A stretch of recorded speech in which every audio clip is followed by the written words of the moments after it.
जय गुरु जी। ओम नमः शिवाय। शिवजी सदा सहाय। ओम नमः शिवाय। गुरु जी सदा सहाय। जिनको मैं बड़े मंदिर आने का बुलावा भेजता हूं वो लाख मना कर लें पर उनको आना पड़ेगा, और जिनका अभी बुलावा नहीं है वो बड़े मंदिर आते आते रह जाएंगे। जैसे जीवन में भोजन के साथ जल जरूरी है, वैसे ही गुरुजी के भक्तों का मंदिर आना भी जरूरी है। उधर से भी बुलावा आया करते हैं। जब ये दुनिया सब दरवाजे आपके लिए बंद कर देती है तो मैं आपके लिए दूसरे रास्ते बना देता हूं। जब ये दुनिया आपको अपने से अलग कर देती है तो मैं आपको अपने गले लगा लेता हूं। जब ये दुनिया आपको मरने के लिए छोड़ देती है तो मैं आपको जीने की राह दिखलाता हूं। मैं कोई और नहीं, आपका विश्वास हूं संगत जी। मैंने संगत जी के ऐसे कार्यों को भी पूरा किया है जो शायद नामुमकिन थे। उन्हें खुद विश्वास नहीं हो रहा कि ये कैसे हो गया। ये तो अभी शुरुआत है संगत जी। अभी तो आपको और शुक्राना करने का मौका दूंगा। मन साफ हो तो मुझे पाना और आसान है। खुद सोचो, अगर आपका मन ही दूसरों की भलाई ना सोचे तो मैं कैसे आपकी भलाई सोचूंगा। मंदिर आने से मन चंगा हो जाता है संगत जी। वहां आकर कुछ अच्छा सा लगता होगा ना। कोई शक्ति और भक्ति वहां पर नजर आती होगी ना। तेरे मन और सोच को बदलना भी जरूरी है। जब जब तू बड़े मंदिर आया है मन और सोच दोनों बदले हैं। जैसे तुम कल थे आज वैसे नहीं हो। तुम्हारे खुद में ही मैंने बदलाव किए हैं।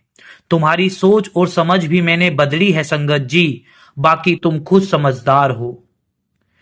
आइए जानते हैं दिवाली के दिन गुरुजी ने ऐसा क्या किया जिस पर यह सत्संग लिखा गया है। दिवाली नजदीक थी। ठीक 2 दिन पहले संगत जी मेरे दरबार में हाजिरी दे रहे थे। सब बातें कर रहे थे कि दरबार को इस बार इतना सजा देंगे कि मैं बहुत प्रसन्न हो जाऊंगा। दरबार का कोई भी कोना बिना प्रकाश के नहीं रहेगा। मैं चुपचाप उनकी बातें सुनता रहा और उनको देखता रहा। संगत जी बहुत खुश लग रहे थे। वहीं एक बुजुर्ग आदमी भी आया हुआ था जो बड़ा शांत लग रहा था। उसकी हालत बता रही थी कि वह एक गरीब घर से है। वो हाथ जोड़े मेरे सामने शांत बैठा रहा। मैंने उनसे पूछा, आप इस बार दिवाली कैसे बना रहे हैं। मैं जानता था उनका उत्तर क्या होगा, लेकिन मैं सभी संगत को भी उनका उत्तर सुनवाना चाहता था। उन्होंने कहा, गुरुजी, हम लोग दूसरों को देखकर ही दिवाली समझ लेते हैं। हम गरीब लोग हैं। हम लोग ज्यादा बड़े सपने नहीं देखते हैं। और आज आपके दर्शन हो गए। मेरी दिवाली, होली, ईद सब आज ही बन गई। आप तो खुद सब जानते हो परमात्मा, तो क्यों ऐसे सवाल करके मेरी परीक्षा ले रहे हो। मैं मन ही मन मुस्कुराया और उनसे कहा, मुझे लगता है इस बार आपकी दिवाली भी कुछ खास होगी। आप दिवाली के अगले दिन आकर मुझसे मिलना और मुझे बताना कि आपकी दिवाली इस बार कैसी गई। जब वह अपनी कुटिया में वापस लौटा तो उसने सारी बात अपनी पत्नी को बताई, और वो उस रात इतनी चैन की नींद सोया जैसे मानो गुरुजी से मिलना ही उसका आखिरी सपना था। दिवाली का दिन आया। उसके मन में आया, क्यों ना आज गुरुजी के स्वरूप को लेकर अपनी कुटिया में रख लूं। और आज तो दिन भी अच्छा है। वो और उसकी पत्नी बाजार गए और जो दिवाली की थोड़ी मिठाई के पैसे जोड़े थे उन पैसों से वो मेरा स्वरूप खरीद कर ले आए।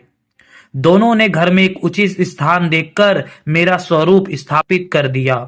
उन्होंने शाम को एक दिया जलाया और मेरे स्वरूप के आगे रख दिया, जैसे मानो उनकी दिवाली बस मेरे नाम पर थी। इसलिए उन्होंने अभी तक कुछ भी नहीं खाया था। शाम को जब पूरा आसमान पटाखों से भरा हुआ था, चारों तरफ सभी घर रोशनी से जगमगा रहे थे, उनके घर में बस एक बल्ब और एक दिया उनको रोशनी देने के लिए काफी था। तभी उनके घर के आगे एक गाड़ी रुकी। उसमें से एक पति पत्नी बाहर निकले और सीधा उस बुजुर्ग की कुटिया की तरफ निकल पड़े।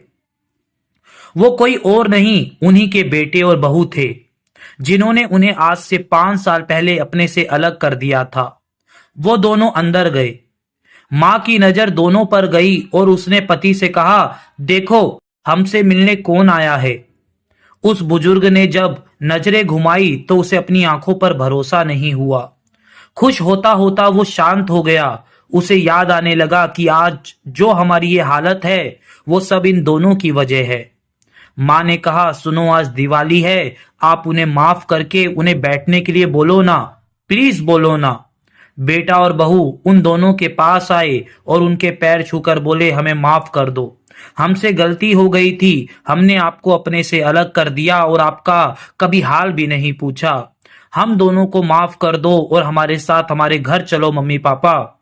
वो घर जब से आप गए हो घर नहीं लगता, कुछ भी अच्छा नहीं लगता है आपके बिना, हमें माफ कर दो, हम आपके आगे हाथ जोड़ते हैं। बुजुर्ग ने दोनों को उठाया और कहा, कोई नहीं बच्चों, गलती करने के बाद कोई मान ले तो फिर वो गलती नहीं रह जाती। हम तो रोज गुरुजी से तुम दोनों और तुम्हारे बच्चों के लिए हमेशा अच्छा ही मांगते हैं। बच्चे माँ बाप को चाहे कितना भी कष्ट दे दें, वो कभी उनसे नाराज नहीं हो सकते। ऐसा सुनकर उन चारों की आंखों में पानी आ गया। बेटे ने कहा, चलो पापा घर चलते हैं, आज दिन भी अच्छा है। बच्चे भी दादा दादी से मिलना चाहते हैं, वो आपके साथ खेलना चाहते हैं, क्या आप उनसे मिलना नहीं चाहते? बड़ा भावुक नजारा था, जैसे मानो इससे अच्छी दिवाली किसी की क्या होगी। बुजुर्ग ने बेटे से कहा, बेटे मुझे कल गुरुजी के पास जाना है, तो तुम्हारी माँ और मैं वहां से होने के बाद तुम्हारे पास आ जाएंगे। बेटा बोला, पापा आप मेरे साथ घर चलो, कल हम सब गुरुजी के पास जाएंगे। अगले दिन वो सब मेरे दरबार में आए और मैंने जब उस बुजुर्ग से पूछा, तो आप अब बताओ कि आपकी कैसी रही दिवाली? बुजुर्ग बोला, मैं जानता हूँ गुरुजी, ये सब आपकी लीला है, ये सब आपने किया है। जी गुरुजी, मेरी दिवाली बहुत अच्छी गई। शुक्राना गुरुजी, शुक्राना गुरुजी, हर पल शुक्राना।